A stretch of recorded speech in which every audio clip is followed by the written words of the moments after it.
Florence, bonjour. Bonjour. Vous êtes la maman d'un petit Malo qui a 10 ans. C'est ça. J'ai rencontré l'association Léa par rapport à des soins que mon fils Isaac a eu en même temps que la fille de Madame Baba, donc Léa à l'époque. Et c'est comme ça que j'ai pu... Ils sont amis. Ouais. Ouais.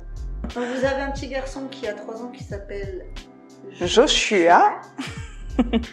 Comment vous avez rencontré l'association Léa?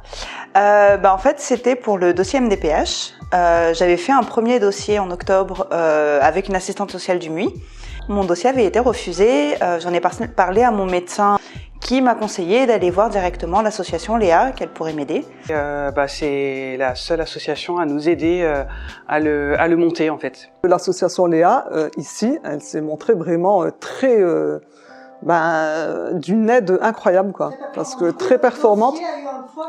Il a eu vraiment un point, un changement, des informations en plus que j'ai appris. Alors, dossier MDPH, ça veut dire quoi, MDPH? Maison départementale des personnes handicapées. Qu'est-ce que c'est ce dossier? Alors, ce dossier, c'est ce qu'on remplit donc pour obtenir des aides de compensation du handicap, en fait, pour les soins qui ne sont pas pris en charge par la sécurité sociale et aussi pour nous permettre du coup de rester auprès de notre enfant. Il y a beaucoup de soins qui ne sont pas pris en charge? Oui, dans le handicap, il y en a beaucoup, oui. Comme la psychomotricité, l'ergothérapeute, l'ostéo-aquatique, l'équithérapie, toutes ces choses-là qui sortent un petit peu, on va dire, du cadre très... voilà. Le soutien psychologique, les soins psychologiques ne sont pas pris en charge par la sécurité sociale. Moi, mon fils, sur un cheval, j'aurais jamais pu penser qu'il tiendrait sur un cheval à l'âge de 5 ans, 5-6 ans, tellement il avait des troubles un peu très... Quand on est confronté à un handicap, c'est compliqué d'être en contact avec des familles qui n'y sont pas confrontées parce qu'elles ne comprennent pas en fait ce qu'on vit au quotidien. Voilà, donc c'est sûr que des associations comme ça, où voilà, on voit qu'on a les mêmes galères pour le dossier MDPH justement, parce que c'est vraiment un gros... On est un peu dans un quotidien, on se rend pas compte un peu de tout ce dont on peut avoir le droit par rapport à nos enfants, et grâce aux connaissances de l'association et la formation aussi sur le dossier MDPH, on peut faire des dossiers qui ont plus de poids. Vous pouvez mesurer avant et après? Ah oui, complètement. Là, il gagne en autonomie, il marche pas encore, mais il est quand même autonome, grâce toujours à Jessica. Là, il a pu faire une sortie où on oublie un peu le handicap. Entre autres, il peut bénéficier de séances d'ostéopathie aquatique. Ces séances-là, elles ont été vraiment salvatrices, quoi. Vraiment, il a changé.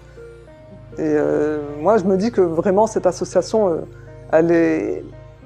je la remercierai jamais assez, quoi. Et si on veut faire un don, on appelle Jessica Baba?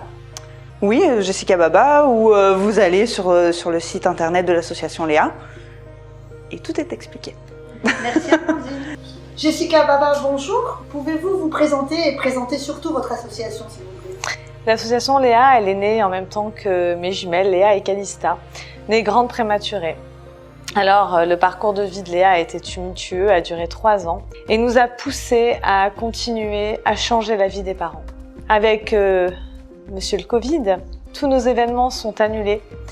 Mais la vie des parents, elle continue. Le Covid, lui, il n'empêche pas le handicap de continuer à sévir, ni la maladie. Les familles ont besoin de nous. On a besoin de vous pour nous aider à changer et à améliorer encore et encore la vie de nombreuses familles. Pour faire un don, rien de plus simple. Vous vous rendez sur notre site www.asso-lea.org et vous cliquez simplement sur « Faire un don ».